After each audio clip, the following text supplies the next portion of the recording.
बहुत भाव से सुनिएगा। तो वज्रनाभ ने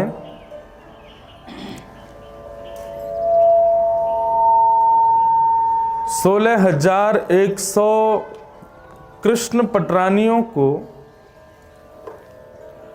सुख पहुंचाने के लिए, उनकी प्रसन्नता के लिए, भगवान जिस शिला पर प्रकट हुए कंस के कारागृह में, मथुरा में जिस जेल में, जिस कारागृह में भगवान का प्रादुर्भाव हुआ, उसी शिला से वज्रनाभ ने ठाकुर जी के विग्रहों का निर्माण कराया। और सबसे पहले निर्माण सांडिल्य मुनि बताते थे, ऐसा रूप है ठाकुर जी का, ऐसे उनके हाथ हैं, ऐसे उनके चरण हैं, ऐसे उनके नेत्र हैं, और वज्रनाभ निर्माण कराते थे। और उसी निर्माण के भाव से प्रथम ठाकुर जो प्रकट हुए वो थे श्री गोविंद देव प्रभु। ऐसा वर्णन आता है कि जब गोविंद देव जी का रूप प्रकट हुआ तो जितनी भी कृष्ण पटरानियां थीं, उन्होंने गोविंद देव जी के रूप को देखते ही घूंघट कर लिया। क्यों? बोले गोविंद देव जी के रूप को देखते ही कृष्ण पटरानियां बोली, वज्रनाभ तुम्हारे पर बाबा जो थे ना, वो बिल्कुल ऐसे ही दिखते थे, उनका मुख ऐसा ही था, उनके हस्तकमल ऐसे ही थे, उनके चरण कमल ऐसे ही थे। तो ऐसे श्री गोविंद देव जी प्रथम निर्मित हुए। उसके बाद श्री मदन मोहन जी, उसके बाद श्री गोपीनाथ जी, इन तीनों का निर्माण वज्रनाभ ने कराया। परंतु फिर कालांतर में ये तीनों ठाकुर भूमिगत हो गए, अंतर्ध्यान हो गए, एक प्रकार से ब्रज की रज में ही विराजमान हो गए। तब महाप्रभु श्री चैतन्य महाप्रभु जी के अनन्य उपासक श्री रूप गोस्वामी जी एक बार महाप्रभु जी का प्रवचन सुन रहे थे, और प्रवचन में यही बात महाप्रभु जी सुना रहे थे कि वज्रनाभ ने ठाकुर जी के 3 रूपों का निर्माण किया, और वे तीनों रूप श्री ठाकुर जी जैसे ही दिखते हैं, परंतु इस कलिकाल में वे तीनों रूप भूमिगत हो गए हैं। वज्रनाभ ने जैसे रूप गोस्वामी जी ने जैसे ये बात सुनी, उनके मन में ये भाव आया कि ठाकुर जी, अगर हम आपसे प्रार्थना करें, आपकी सेवा करें, आपको ऐसा भाव रखें कि हम आपकी खूब सेवा करेंगे, आप खूब प्रसन्नता से विराजो, तो क्या आप प्रकट नहीं होंगे? रूप गोस्वामी जी को स्वप्न में ऐसा स्वर सुनाई दिया कि आप यदि चाहोगे तो हम निश्चित प्रकट होंगे। महाप्रभु जी से आज्ञा लेकर के श्री रूप गोस्वामी जी वृंदावन पधारे। उनके साथ में सनातन गोस्वामी जी भी पधारे। सनातन गोस्वामी जी मथुरा में विराजते थे, रूप गोस्वामी वृंदावन में विराजते थे। और वृंदावन में रहकर के खूब भजन किया, खूब भजन किया। केवल किस भाव से? कि ठाकुर जी, आपके प्रत्यक्ष रूप को देखने की सामर्थ्य मुझ में नहीं है, पर आपके जैसे रूप जो वृंदावन में भूमिगत हैं, उनको तो मैं देख सकता हूं ना। तो केवल उसी के लिए उन्होंने भजन किया, खूब नाम जप किया। नाम जप करते करते करते करते करते करते बंधुओं, एक दिन श्री रूप गोस्वामी जी इतने भाव विह्वल हो गए, इतना रुदन करने लगे और मन में विचार करने लगे, निश्चित ही मेरे भजन में कोई दुविधा है, मेरे भजन में कोई त्रुटि है। मैं इतना भी नहीं कर पा रहा कि मैं ठाकुर जी के उस अंश रूप का दर्शन कर सकूं। ये व्याकुलता जब श्री रूप गोस्वामी जी के चित्त को सताने लगी, तभी उनके चित्त में नन्हा सा एक स्वरूप, त्रिभंग लली ठाकुर जी, बड़े बड़े नेत्र, और एक विशेषता बताएं गोविंद देव जी की। गोविंद देव जी के कान ऐसे हैं आगे की तरफ, मतलब एकमात्र ऐसे ठाकुर हैं जो स्वयं सिद्ध करके बैठे कि मैं श्रोता हूं, मैं सुनवे के काजे बैठा हूं। ऐसे कान हैं उनके आगे की तरफ। अभी गौर से देखना, कभी शयन आरती में या मंगला आरती में श्री गोविंद देव जी के कान स्पष्ट दिखाई देते हैं, मानो अपने कानन को आगे करके बैठे हैं कि जो आके मुंह को कुछ अच्छा, ये आर्त सुनने के लिए नहीं बैठे। ये मत सोचियो कि अपनी दुविधा बताओ, अपनी विडंबनाएं बताओ, अपने ये सब बताओ, उनको सुन, नहीं। ये तो रसिकन की वाणी सुनवे को बैठे हैं, आपको भजन सुनवे को बैठे हैं, आपके भाव सुनवे को बैठे हैं। यहाँ कितने सारे बालक ऐसे हैं जिन्होंने तीनों कथाएं सुनी है।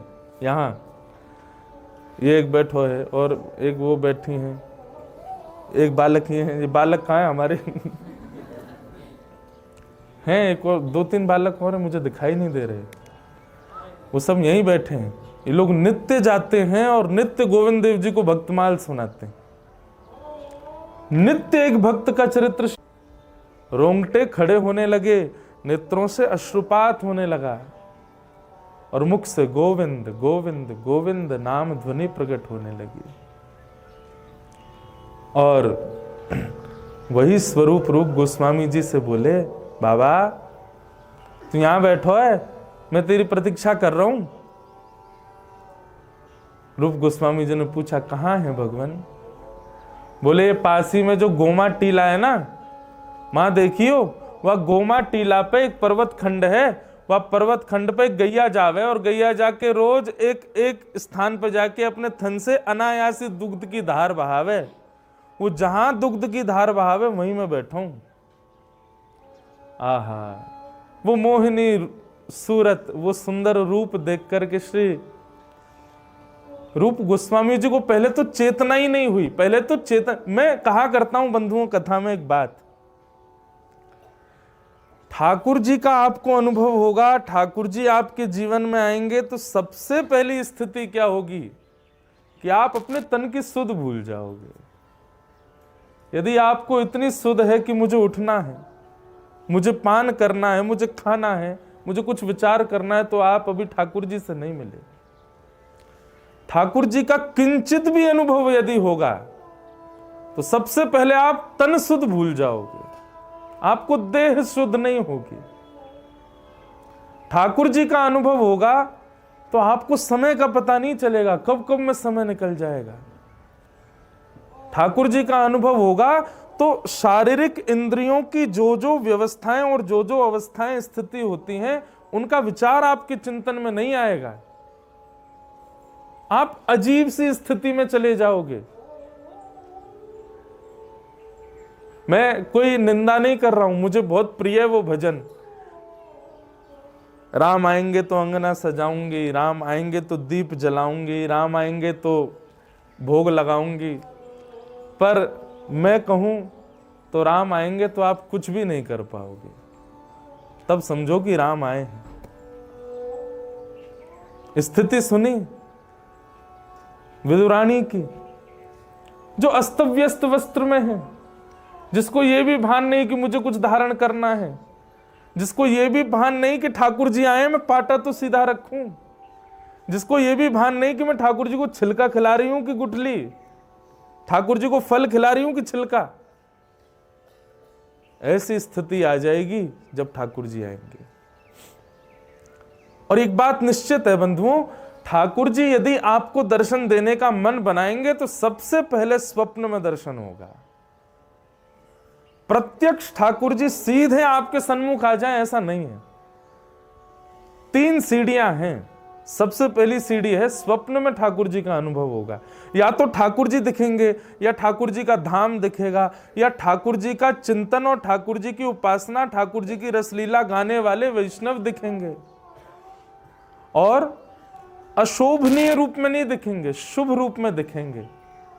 नृत्य करते हुए दिखेंगे, कीर्तन गाते हुए दिखेंगे, कथा सुनाते हुए दिखेंगे वैष्णव।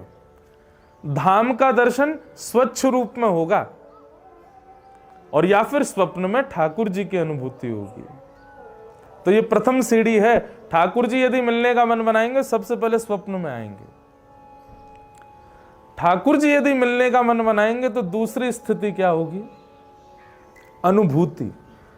जैसे अभी हवा स्पर्श कर रही है हमारे तन को, ऐसे कहीं ना कहीं ऐसी अनुभूति होगी कि ठाकुर जी हैं। मैं कहता हूं कथाओं में, फिर इत्र की सुगंधी आने पर यह नहीं लगेगा कि कोई फ्रेग्रेंस की दुकान पास में, यह लगेगा कि श्याम सुंदर तो नहीं घूम रहे हैं। मोर पंख देख करके ये नहीं लगेगा कि मोर होगा पास में, बल्कि ऐसी भावना आएगी कि कहीं श्याम सुंदर तो नहीं गुजर के गए। कहीं चंदन छिड़का हुआ दिख जाए तो ये भाव नहीं होगा कि किसी ने चंदन छिड़का है, बल्कि ये भाव आएगा श्री कृष्ण के चरणों में लगा हुआ कुमकुम ही तो नहीं है। ऐसी अनुभूतियां, जैसे कई बार आप बादल देखते हैं तो बादलों में आकृति दिखाई देती है, पर ठाकुर जी जिससे मिलने का मन बनाएंगे उसको पहले स्वप्न में ठाकुर जी दिखेंगे, दूसरे में ऐसे अनुभव होंगे उसको बादलों में आकृति भी ऐसी दिखेगी कि ये तो श्याम सुंदर है। कई बार मार्बल में सुंदर सुंदर आकृति बनी रहती, तो मार्बल में भी वो देखेगा तो इसको लगेगा नहीं श्याम सुंदर है।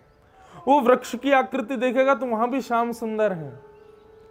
उसको जगह जगह अनुभूति होने लगेगी। अरे कहां तक कहें, वो मानवों को भी देखेगा ना तो मानवों में भी कहीं ना कहीं लक्षण श्याम सुंदर के ही दिखेंगे। कोई सामान्य तिलक लगा करके, सामान्य केवल वैष्णव भेष धारण करके भी आ जाएगा ना तो आपको लगेगा श्याम सुंदर ऐसे दिखते होंगे, ऐसी स्थिति हो जाएगी। तो प्रथम ठाकुर जी यदि मिलने का मन बनाएंगे तो स्वप्न में मिलेंगे।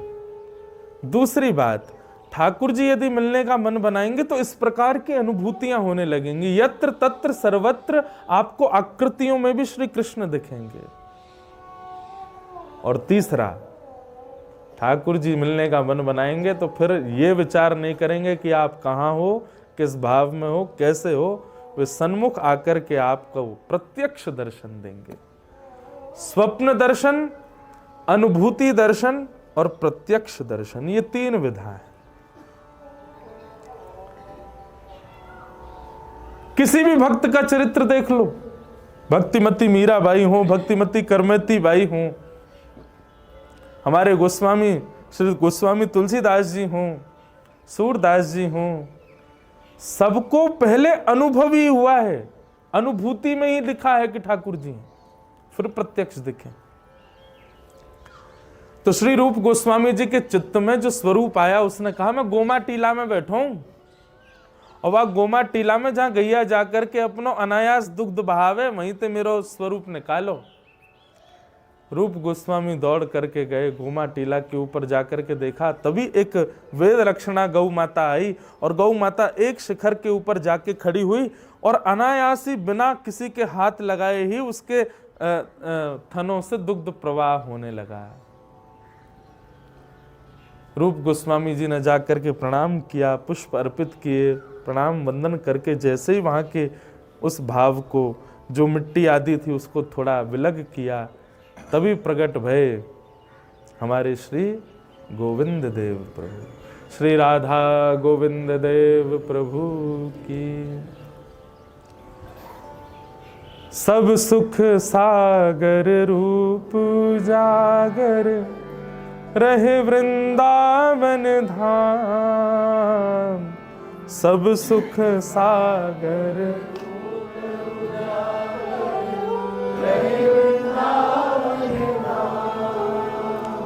रूप गोस्वामी प्रगट कियो जहां। रूप गोस्वामी, रूप गोस्वामी प्रगट कियो जहां। रूप गोस्वामी राधा गोविंद रूप निधान। वृंदावन प्यारो वृंदावन, वृंदावन मेरो हे श्री वृंदावन प्यारो वृंदावन।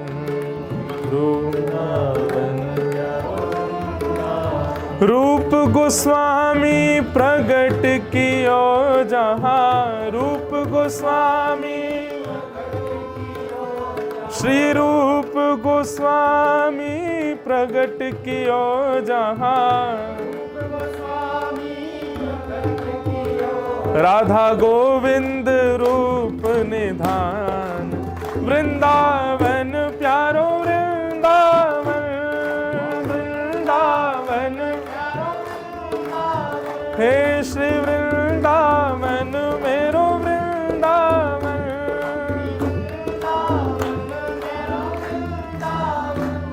श्री राधा गोविंद देव प्रभु की। ऐसे प्रकट भय हमारे वृंदावन के प्रथम ठाकुर श्री राधा गोविंद देव। वृंदावन के अष्टदल कमल के बिल्कुल मध्य में विराजमान है श्री गोविंद देव जी।